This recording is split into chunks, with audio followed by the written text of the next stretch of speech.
Hello, friends. This is Dave Hurwitz, executive editor at ClassicsToday.com, here with Despicable Me and You. The best of the worst comments. Now, recently I did a video on the absolutely ghastly Bach cello suites perpetrated by Anastasia Kobakina on Sony Classical. A lot of you went and listened to the recordings after I mentioned them because they're all available on YouTube. And you agreed with me that they were absolutely gruesome. You know, sometimes things are just bad.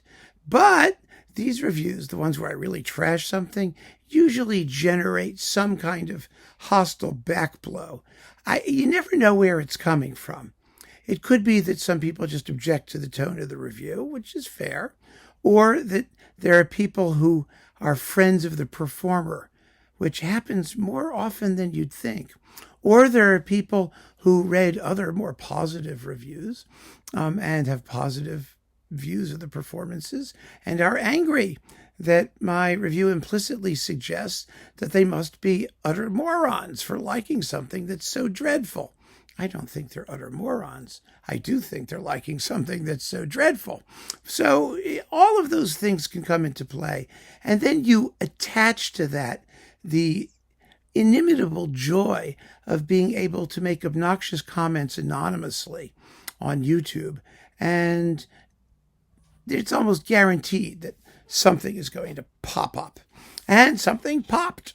And this is a particularly juicy one for a particularly inane and silly person. The inane and silly person is at VX5981. Well, that's appropriately anonymous, isn't it?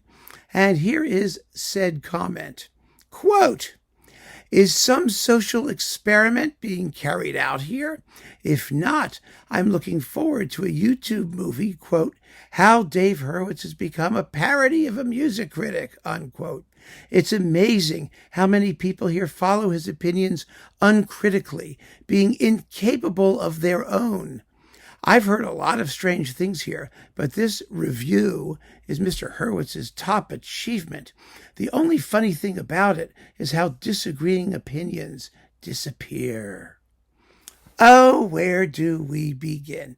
Well, what annoyed me about this comment, and normally they don't annoy me, I kind of like them, is not that it was critical of me. That's par for the course, right? I mean, by now, please, I've read much worse, but that it's critical of you.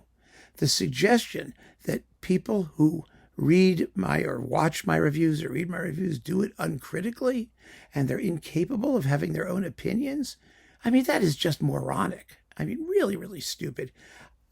You all have your own opinions. You have no hesitation in expressing them. You all understand that my reviews are to be taken for whatever you think they're worth and that you're going to make your own decisions about what to listen to. I mean, how could anybody be dumb enough to even suggest such a thing? I happen to think that you're the smartest and most musically literate and interesting people in the universe, frankly. And all of that has absolutely nothing, zero, to do with whether or not I delete comments that disagree with me in reviews. I do all the time. I freely admit it. Why? I'll tell you why. I mean, it's just such an obvious point, really. The whole idea behind a review is to make a clear, unambiguous recommendation. Buy the recording, don't buy the recording. Listen to it, don't listen to it. This is the best way to spend your money or your time. To open that sort of opinion up to random comments by everybody in the universe is simply to dilute its force, its value to a listener. Obviously, anybody who sees a review of anything knows that there is an opposite opinion out there. They're possible. Opposite opinions are possible. But let me put it to you this way. I mean, you get it, I understand, but let me give you an example that really, really irked me.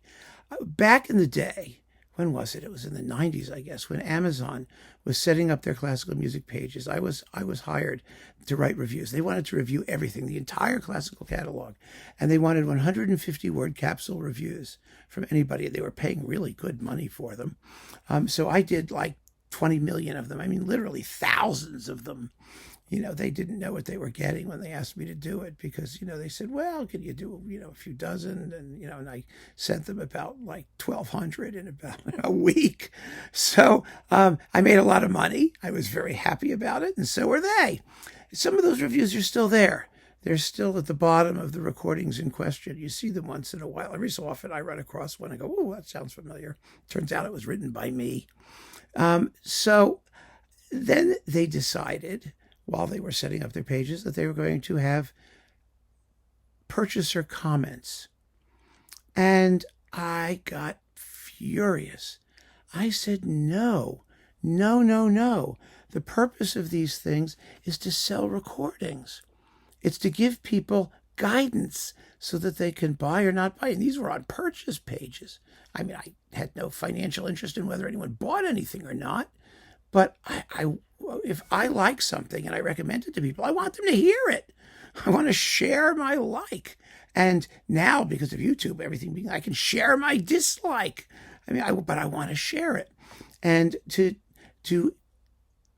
open things up to a whole range of comments from people who have wildly different experience in criticism is just to make a mockery of asking a critic to make an opinion in the first place, to offer an opinion. It really is. It's like going to a doctor and getting a diagnosis from a specialist who really knows what they're talking about, and then going to a faith healer and say, well, I'd rather do that. I mean, you're free to do it, but it's not smart, and it made the whole getting the opinion from the specialist a waste of time, and your money and your effort. It's just ridiculous. My mother always used to say, she taught high school for years and years and years, and she always used to say, there is no guy who is so disgusting. In her classes, she would be talking about some of the more repulsive students. There isn't anyone so disgusting who isn't able to find a girlfriend with such low self-esteem that they won't go out with them. Well, that's what this is like when you do that. It reduces everything to the lowest common denominator. And, I have a certain professional pride in what I do, and I think it has value. It has value because of my experience, my perspective, my musical insights, my decades of work as a critic, all of those things. And all opinions are not created equal. They really aren't, because you don't know who these anonymous people are. It very well could be a friend of the artist. It could be somebody who works for the record label. It could be somebody with an axe to grind against me personally for whatever reason. And that's what we got. What you got was a garbage dump of mostly stupid comments. This one is a case in point. Returning to the subject at hand. Here's a person, if it's a person, and if it's an AI chatbot, I really don't care, because it makes no difference to me. There's human agency behind it, so what difference does it make? But whatever it is, or whoever this thing is, there's not a word about the performance. There's not a word that contradicts anything I said in the video about the performance. It's just an insult to me and an insult to you. And that I certainly won't tolerate. It's a pleasure to ban people like that and delete them forever, because they have nothing to contribute, nothing positive, nothing to say. And one of the things I've tried to do with this channel is create series of videos where I which are open to participation, like the 5 greatest whatever lists. I really want to take advantage of the enormous fund of knowledge that's out there. But reviews generally are not those. Reviews are opportunities for me to editorialize, to give you my view of something, and you can take it or leave it.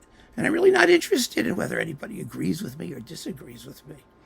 I'm interested in having a productive recommendation about a particular recording that's helpful to all of you. And, when you talk about something like the Bach cello suites, where there are a million, zillion, billion recordings of it, a lot of them wonderful. There's no need to have a whole rigmarole about whether any one particular recording is good or not if the angle, the slant, the tone of the rigmarole is, am I right or am I not right? I'm right. It's that simple. That's it. That's my position. This is my channel, and that's my position. People would say I'm not right. I don't care. I don't need to keep those comments there. You all know there are people who think I'm not right. You may think I'm not right. So what? This is my opinion, and there it is. Take it or leave it. So that's how I feel about those things. It is absolutely nuts for people to have this entitlement to being able to say anonymously whatever they damn well please. And I'm supposed to put up with that? We have to accept it? No, we don't. Posting a comment is a privilege. It's not a right. I've said that a million times. I really am. And I have the absolute right to determine whether I think it's productive or positive or helpful or in keeping with what my intent is in putting together the channel. So, yeah, obviously the comment is completely stupid. But what I really objected to there was the comment about people following my opinions uncritically and being incapable of having their own. I have never seen a more intelligently opinionated bunch of people than you folks. And it's because you don't agree with me about everything. That's how I know. That is how I know. And so I wanted to share this particular inanity with you so that it's deleted. You don't have to worry about it. So there's no point in piling on. There's no value in being distracted by nonsense. But this was just a particularly stupid remark, and I thought that it would be fun to mention it and share it with you all. So keep on listening, friends. Thanks for joining me. Take care.